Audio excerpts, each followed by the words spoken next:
पे आप देख सकते हैं कि किस तरीके से इस पूरे इलाके को जो है पुलिस ने अपने जो है हिरासत में ले लिया, तहवील में ले लिया है।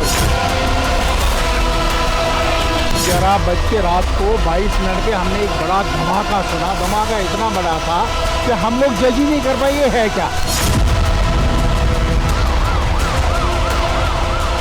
सब लोग उधर आए और देखा कि। नमस्कार, स्वागत है आपका TV9 भारतवर्ष के स्पेशल बुलेटिन में। आपके साथ मैं हूं सुमेरा खान। 10 बजे हम आपको बड़ी खबरें दिखाने वाले हैं और रवि मेरे साथ मौजूद हैं, लेकिन हम नौगाम ब्लास्ट पर बात करेंगे। नौगाम में जो धमाका हुआ और उसी से जुड़ी इस वक्त प्रेस कॉन्फ्रेंस हो रही है जम्मू कश्मीर पुलिस की। देखते हैं क्या कह रहे हैं। 11:20 p.m. an accidental explosion has taken place. Any other speculation into the cause of this incident is unnecessary. In this unfortunate incident, 9 people have lost their lives, 1 personnel of SIA, 3 personnel of the FSL team, 2 crime-wing photographers, 2 revenue officials who were basically part of the magistrates team, 1 tailor who was associated with the team. In addition, 27 police personnel, 2 revenue officials and 3 civilians from the adjacent areas have received injuries. The injured were immediately evacuated to the nearest hospital where they are being treated as we speak. The building of the police station has been very severely damaged, and even the adjacent buildings have suffered. They have also been affected. The extent of this damage is being ascertained. The cause for this unfortunate incident is being inquired into. J&K Police stands in solidarity with the families of the deceased in this hour of grief. Thank you very much. Jai Hind. तो देखिए, इस वक्त जो press conference हुई उसमें एक साफ तौर पर बात कही गई जम्मू कश्मीर पुलिस द्वारा कि ये एक एक्सीडेंटल धमाका था। इसमें किसी भी और तरह की स्पेकुलेशन नहीं की जानी चाहिए।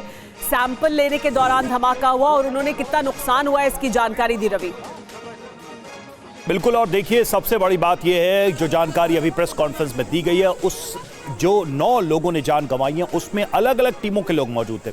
उसमें FSL की टीम भी थी, पुलिस वाले भी मौजूद थे, फोटोग्राफर्स भी उसमें मौजूद थे।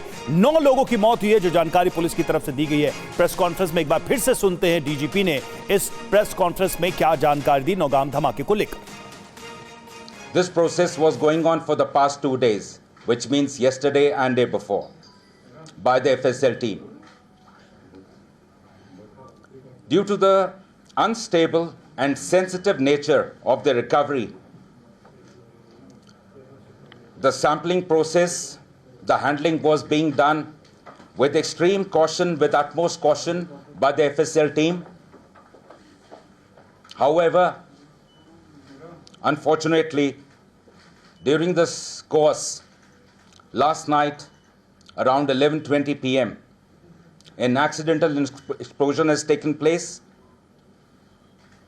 Any other speculation into the cause of this incident is unnecessary. In this unfortunate incident, 9 people have lost their lives, 1 personnel of SIA, 3 personnel of the FSL team, 2. तो एक बात तो साफ कर दी गई है कि 2 दिन से इसे डिफ्यूज करने की कोशिश की जा रही थी, तमाम एहतियात बरती जा रही थी, तमाम प्रिकॉशंस लिए गए थे, लेकिन ये एक हादसा है। लेकिन इस पूरे मामले में जो घायल हुए हैं, जो इसमें जिनकी मौत हुई है पुलिसकर्मियों की, FSL के टीम के लोगों की, उसके बारे में जानकारी दी गई। लेकिन हुआ क्या, आपको वो बताते हैं। बीती रात नौगाम के एक थाने में जोरदार धमाका हुआ, जिसकी तस्वीर देखकर डरा देने वाली जो तस्वीरें वो सामने आई। बताया जा रहा है कि फरीदाबाद से बरामद अमोनियम नाइट्रेट की जांच के दौरान ये धमाका हुआ है। फरीदाबाद और दिल्ली में साजिश के बाद नौगाम में धमाके से देश भर की सुरक्षा एजेंसियां अलर्ट मोड में आ गई हैं। कई राज्यों में अब जांच और तेज कर दी गई है। नौगाम धमाके का डायरेक्ट कनेक्शन फरीदाबाद से है। साथ ही दिल्ली बम धमाके को लेकर नया पर्दाफाश भी हुआ है। टाइमर और डेटोनेटर के इस्तेमाल की बात कही जा रही। हम आज नौगाम से लेकर दिल्ली और फरीदाबाद की हर बड़ी खबर पर रिपोर्टर्स से सीधे जानेंगे कि क्या सिचुएशन है। साथ ही एक्सपर्ट से उस गुत्थी को भी सुलझाने की कोशिश करेंगे कि ये कनेक्शन क्या है, इन धमाकों को किस तरीके से देखा जाना चाहिए। हमारे साथ संवाददाता जुड़े हैं टीवी 9 भारतवर्ष के दिल्ली से। जितेंद्र शर्मा हमारे साथ मौजूद हैं, पुनीत हमारे साथ मौजूद हैं, हमारे साथ विवेक शर्मा मौजूद हैं। ये तमाम हमारे जो संवाददाता हैं वो ग्राउंड से लगातार दिल्ली ब्लास्ट से जुड़ी हुई रिपोर्टिंग भी कर रहे हैं और जो नई जानकारी देश भर में जो एक एहतियात बरती जा रही है, जो सुरक्षा एजेंसियां इस वक्त अलर्ट मोड में हैं, उनके द्वारा क्या कुछ किया जा रहा है, क्या जानकारी है, इस पर भी नजर बनाए हुए हैं हमारे तीनों संवाददाता। हमारे साथ मेहमान भी जुड़े हैं, हमारे साथ ब्रिगेडियर विनोद दत्ता जुड़े हुए हैं, डिफेंस एक्सपर्ट हैं, उनसे भी बात करेंगे। लेकिन सबसे पहले इस वक्त की बड़ी खबर आपको बता देते हैं और उसके बाद इस पर चर्चा शुरू करेंगे। बड़ी खबर यह कि जम्मू कश्मीर के नौगाम थाने में जोरदार धमाका हुआ। धमाके में 8 पुलिस वालों समेत 9 लोगों की मौत हुई है। नौगाम धमाके में 27 लोग घायल हुए हैं। श्रीनगर के अस्पताल में घायलों का इलाज जारी है। आसपास की जो इमारत थी उसको भी नुकसान पहुंचा है। जो थाने की इमारत थी जहां पर यह विस्फोटक था वहां पर तो नुकसान हुआ ही, लेकिन उसके आसपास की इमारतों को भी नुकसान हुआ। जबरदस्त धमाका हुआ, अस्पताल पहुंचाया गया घायलों को। ये जो पूरा धमाका हुआ ये नौगाम थाने में हुआ उस वक्त तब जबकि अमोनियम नाइट्रेट को डिफ्यूज किए जाने की प्रक्रिया चल रही थी, जो पिछले 2 दिन से की जा रही थी। तमाम तरह की एहतियात बरती गई थी। एफएसएल की टीम सैंपल ले रही थी जिसके दौरान ये धमाका हुआ। 27 लोग घायल हैं जिन्हें अस्पताल में भर्ती कराया गया है। 9 लोगों की मौत हुई है जिसमें 8 पुलिस वाले शामिल हैं। ये 2 तस्वीरें भी हम आपको दिखा रहे हैं। एक तरफ जब धमाका हुआ उसके बाद किस तरह के हालात वहां पर थे उसकी तस्वीरें हम आपको दिखा रहे हैं। रात 11:30 बजे के करीब धमाका हुआ था और दूसरी तरफ तस्वीरें आप अस्पताल की देख रहे हैं जहां घायलों को पहुंचाया गया।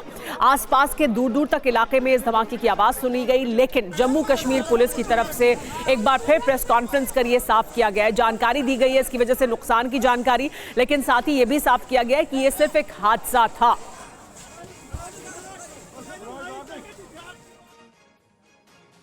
जहां 9 लोगों की मौत हुई है, ये जानकारी मिल रही है।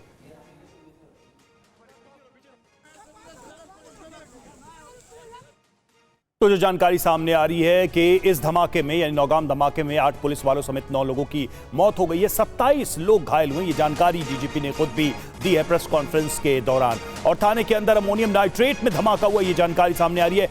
5 किलोमीटर तक सुनी गई धमाके की आवाज। एफएसएल की टीम के सैंपल लेते वक्त धमाका हुआ। पुलिस ने जो जानकारी दी उस समय ये पूरी टीम मौजूद थी जो इस धमाके की चपेट में आ गई। लेकिन जिस वक्त ये धमाका हुआ उस वक्त किस तरह के हालात थे? नौगाम धमाके का सीसीटीवी फुटेज सामने आ गया है। रात करीब 11:22 पर थाने में यह जबरदस्त और जोरदार धमाका हुआ।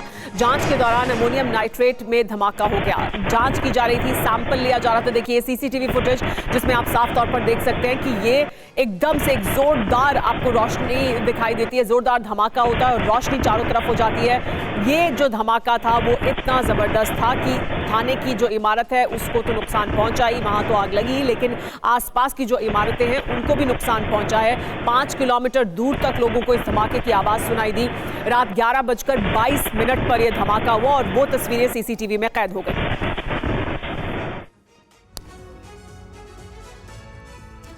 जी हाँ, तो जम्मू कश्मीर में धमाका, नौगाम में क्या हुआ था, कुछ बड़ी जानकारी आपके सामने। पुलिस स्टेशन के अंदर जोरदार धमाका हुआ। देर रात करीब 11:22 पर यह धमाका हुआ। थाने के अंदर अमोनियम नाइट्रेट में यह धमाका हुआ। एफएसएल की टीम के सैंपल लेते वक्त यह धमाका हुआ और धमाके से पुलिस स्टेशन की इमारत ध्वस्त हो गई। 8 पुलिस वालों समेत 9 लोगों की मौत हो गई। ये जानकारी पुलिस के द्वारा भी आधिकारिक तौर पर दी गई है। तो नौगाम थाने में हुए ब्लास्ट को लेकर नई जानकारी भी सामने आ रही है। बताया जा रहा है कि फरीदाबाद में मुजम्मिल के ठिकानों से बरामद 358 किलो अमोनियम नाइट्रेट में यह धमाका उस वक्त हुआ जब एफएसएल की टीम विस्फोटक की जांच कर रही थी। जम्मू कश्मीर पुलिस ये विस्फोटक फरीदाबाद से लेकर आई थी और उसे नौगाम थाने में रखा गया था।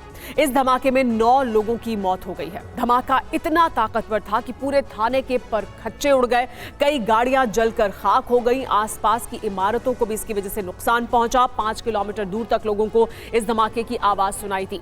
हमारे साथ जितेंद्र शर्मा मौजूद हैं, हमारे साथ महराज मौजूद है जो हमारे साथ जम्मू कश्मीर से जुड़े हैं। महराज, सबसे पहले तो आपसे जानना चाहेंगे, ये जो अमोनियम नाइट्रेट था ये यहाँ पर लाकर रखा गया था और जो बताया गया है उसके मुताबिक 2 दिन से कोशिश की जा रही थी कि इसको डिफ्यूज किया जाए। दरअसल क्या हुआ और क्यों ये डिफ्यूज नहीं हो पा रहा था, किस तरह की दिक्कत थी और उसकी वजह से धमाका हुआ, इसको लेकर क्या जानकारी अभी तक हमारे पास है? बिल्कुल, जैसा कि अभी डीजीपी जम्मू कश्मीर नलिन प्रभात जो है उन्होंने प्रेस वार्ता में साफ कहा कि 2 दिन से प्रक्रिया चल रही है सैंपलिंग कलेक्शंस की और आज दूसरा दिन था और रात को ही जो था कहा जा सकता है कि कहीं ना कहीं जो है ये ट्रिगर हुआ है। लेकिन कुछ न कुछ इस तरीके से भी सवालात है कि क्या अमोनियम नाइट्रेट में खुद ब खुद जो है विस्फोट हो सकता है। ऐसे कुछ सवालों का जवाब डीजीपी ने नहीं दिया, लेकिन बता दें आपको कि डीजीपी ने खुद कहा कि इसमें कोई भी सबवर्सिव एंगल नहीं है। यानी जिस तरीके से बहुत सारे संगठन अभी सामने आ रहे हैं कि ये एक हमला था और उन्होंने कर दिया, लेकिन इस सब चीज़ों को जो है डीजीपी ने अभी तक जो है इनकार कर दिया है और कहा कि ये घटना थी और कहा जा सकता है कि दुर्घटना थी, जिसके बीच में कहा जा सकता है एक्सीडेंटल ब्लास्ट हुआ और उसके बीच में जो है 2 रेवेन्यू ऑफिसर समेत पुलिसकर्मी और एक टेलर जो वहां पे स्थानीय था उसकी मौत हुई है। कुल मिलाकर 9 लोगों की मौत हुई है और अन्य 27 लोग जो है वो घायल बताए जा रहे हैं और कुल मिलाकर अब ये जो है आधिकारिक तौर पर पुष्टि हुई है इन चीज़ों की जो हम बिल्कुल कल से रिपोर्ट कर रहे थे। कहीं ना कहीं हमारी जो पुष्टि थी वो बिल्कुल महराज, हम लगातार रिपोर्ट कर रहे हैं, आप लगातार रिपोर्ट्स दिखा रहे हैं, लेकिन कई सवाल जो आप भी कह रहे हैं कि कुछ सवाल हैं जिनके जवाब अभी नहीं मिले हैं, उसके बारे में बात करते हैं। हमारे साथ डिफेंस एक्सपर्ट मौजूद है विनोद दत्ता जी। विनोद दत्ता जी, एक बड़ा सवाल ये कि अमोनियम नाइट्रेट में धमाका हुआ है, किस तरह से हुआ होगा ये धमाका जिसकी वजह से इतना ज़बरदस्त ये धमाका था, 9 लोगों की मौत हो गई है, इतना ज़बरदस्त नुकसान उस थाने को हुआ, उसके आसपास की इमारतों को हुआ। सिर्फ अमोनियम नाइट्रेट में इस तरह का धमाका हो सकता है क्या? क्या आपको लगता है कि हुआ होगा? किस तरह का ये विस्फोटक था जिसको सैंपल लेने के दौरान ये सब कुछ हुआ? देखिए सुमेरा जी, इसमें कई एक सवाल उठते हैं। पहली बात तो वो सैंपल इतनी रात को क्यों लिया जा रहा था? क्या उस थाने में इस तरह की फैसिलिटीज अवेलेबल थी? क्योंकि इस तरह के अगर सैंपलिंग टेस्ट किए जाते हैं तो उसके लिए बैफल वॉल्स का होना जरूरी है। उसके लिए जो लैब्स होते हैं वहाँ टेस्टिंग टेबल्स होती हैं, टेस्टिंग मतलब उसके ऊपर इस तरह के बैफल वॉल्स या इस तरह के आयरन शीट्स होती हैं कि अगर कोई धमाका होता है तो वो उसका जो शॉक है उसको लेते हैं। तो मुझे ये समझ में नहीं आ रहा कि साहब रात को एक तो इतनी रात गए, क्यों सैंपल लिए जा रहे थे? क्या इसकी इतनी अर्जेंसी थी? क्योंकि इंसिडेंट तो बहुत दिनों पहले हो चुका था और जो लोग इस तरह के सैंपल ले रहे थे क्या वहां जो टेस्टिंग फैसिलिटीज थी वो बिल्कुल पर्याप्त थी? तो ये सब कुछ एक सवाल ऐसे होते हैं। देखिए, सेल्फ डेटोनेशन या सिंपैथेटिक डेटोनेशन जिसे कहते हैं, मतलब यहाँ तो सेल्फ डेटोनेशन का ही मतलब शक दिमाग में आता है। तो क्या मतलब किसी ह्यूमन एरर की वजह से ये हुआ या कोई और उसमें एंगल था? तो ये इन सब का जवाब जो डीजीपी साहब थे वो बिल्कुल मुकम्मल तौर पे शायद नहीं दे पाए। कई सारे सवाल तो जरूर है, हालांकि अभी तक पुलिस की तरफ से ये कहा गया है कि एक अनफॉर्चुनेट इंसिडेंट है, कोई दूसरा सवाल इसमें नहीं है क्योंकि हम इस पूरी प्रक्रिया में थे और ये दुर्घटना हो गई और जिसमें इतने लोगों की जान भी चली गई, 27 लोग घायल भी है। और आपको टीवी 9 पर सबसे पहले हमने जो खबर दिखाई नौगाम को लेकर, उसमें उस धमाके का जो चश्मदीद है वो भी टीवी 9 पर सबसे पहले आया, वो हम आपको सुनाएंगे कि चश्मदीद ने क्या कहा। चश्मदीद ने कहा कि 11 बजे रात में जोरदार धमाका हुआ, जिस वक्त धमाका हुआ वहां मौजूद था वो चश्मदीद। आइए सुनते हैं। 11 बज के रात को 22 मिनट पे हमने एक बड़ा धमाका सुना। धमाका इतना बड़ा था कि हम लोग जज ही नहीं कर पाए ये है क्या। दिल से हम गए, बच्चे सोए हुए थे, वो उठे, वो रोने लगे। हमने बोला उनको पहले सुना, 15 मिनट के बाद हमको पता चला कि ये आग लगी हुई है कहीं, वहाँ उसकी तरफ भागे। उसकी तरफ गए तो देखा कि थाने में कुछ हुआ है। और थाने में क्या हुआ है, सब लोग उधर आए और देखा कि पूरा आग, तहस नहस, धुआं, गाड़ियाँ जल रही हैं, लोग पड़े हुए हैं। तो ये सब हमने देखा। तो उस वक्त जो है हमारे बाद में ये इसलिए पता चला कि लोगों के रोने की आवाज़ आई, तब हम बाहर निकले, नहीं तो हमें पता ही नहीं चलता कि भाई क्या हुआ है। तो हमने देखा तो नौगाम का फरीदाबाद कनेक्शन भी अब सामने आ रहा है। क्या है फरीदाबाद कनेक्शन, आपको बताते हैं। फरीदाबाद में बरामद हुआ था विस्फोटक। डॉक्टर मुजम्मिल के घर से मिला था यह विस्फोटक। 358 किलो विस्फोटक नौगाम लाया गया था। नौगाम पुलिस स्टेशन में दर्ज हुआ था यह पूरा मामला। पुलिस स्टेशन में विस्फोटक की जांच की जा रही थी। 19 अक्टूबर को आतंकी मॉड्यूल का केस दर्ज किया गया था। मुजम्मिल से मिला था ये 358 किलो विस्फोटक, जिसकी जांच हो रही थी, जिसके दौरान ये धमाका हुआ।